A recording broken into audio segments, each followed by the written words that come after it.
This story was never meant to be shared, but once you hear it, you won't forget it.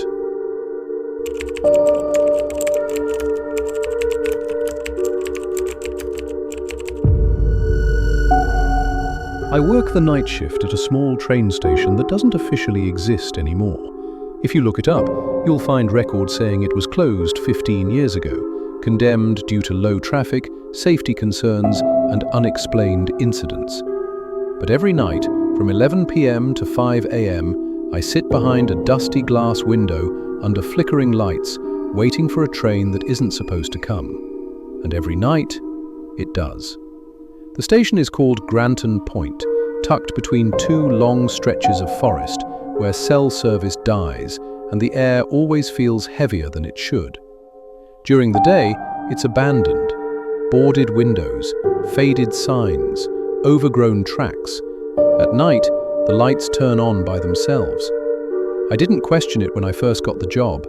I needed the money, and the posting was vague. Night attendant needed.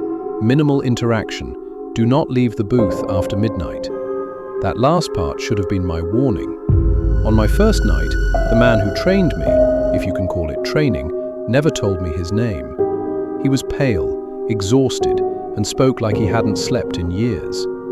"There's only one rule that matters," he said, sliding a thick, leather-bound logbook across the counter.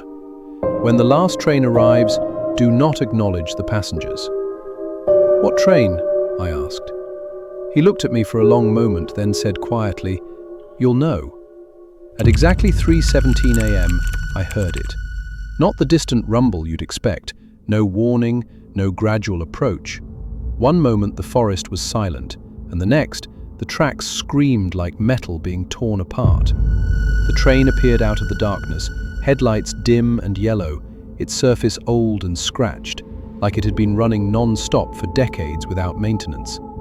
There was no logo, no destination sign, just a number painted on the side, 091. It didn't slow down, it didn't stop. It passed straight through the station at full speed, except the windows. As the cars rushed by, every window showed the same thing. People standing inside, packed tightly together, faces pressed close to the glass. All of them staring at me. Not waving, not screaming, just staring. I couldn't move, couldn't breathe. And then it was gone, vanished into the trees like it had never been there. I checked the time, 3:18 a.m. When my shift ended, I found the logbook open to today's date. A new entry had appeared in handwriting that wasn't mine. Train passed, no incidents. I quit the next morning, or at least I tried to. The office phone rang the moment I picked it up. A recorded message played in a flat, emotionless voice. "Your resignation has been denied. Granton Point requires staffing." That night, I didn't go in. At 3:17 a.m., my phone rang. I answered without realizing I had picked it up.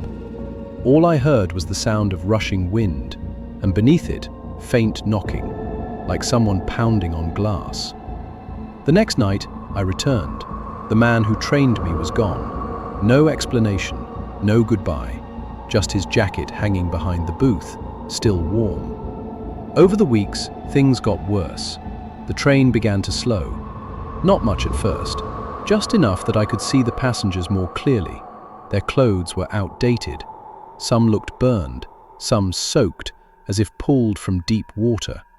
Others had injuries that should have killed them, and they all shared the same expression, relief, as if seeing the station meant something to them. One night, a woman appeared at the window of the booth before the train arrived. I nearly screamed. She looked normal, too normal. Mid-30s, dark hair, tear-streaked face. "Please," she whispered, "you can hear us now, can't you?" I remembered the rule, do not acknowledge the passengers. "I missed my stop," she said. "They said you could help me."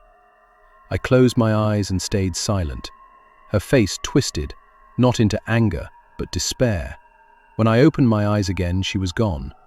That night, the train stopped for the first time, just for a second. One of the doors opened.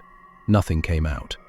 The logbook entry that appeared afterward read, "Delay recorded. Attendant error suspected. The next night, I heard footsteps outside the booth after midnight. Slow, careful. Someone knocked. "Please," a man's voice said. "It's so loud in there. We just want off." I covered my ears. The knocking turned into banging, then screaming. When the train passed, I saw him inside, his face now flattened against the glass, mouth open in a silent cry, eyes locked on mine. I started researching Granton Point, digging through old news archives, police reports, forgotten forums. That's when I found it. 15 years ago, a train derailment occurred on this exact stretch of track. Official reports claimed there were no survivors. Unofficial reports mentioned something else. Witnesses said the train never stopped crashing, it just kept going. Some people believe certain places become thin, where tragedy repeats itself over and over, unable to finish. Granton Point wasn't a station, it was a checkpoint. And I wasn't an attendant, I was a guard. Last night, the train stopped completely. The doors opened wide. The passengers stepped out onto the platform, hundreds of them, standing silently, waiting. The woman from before was at the front. She smiled at me. "You look tired," she said. "Our shift is almost over." The booth door unlocked itself. The forest went silent. The train whistle blew once. And for the first time since I started this job, the station lights went out.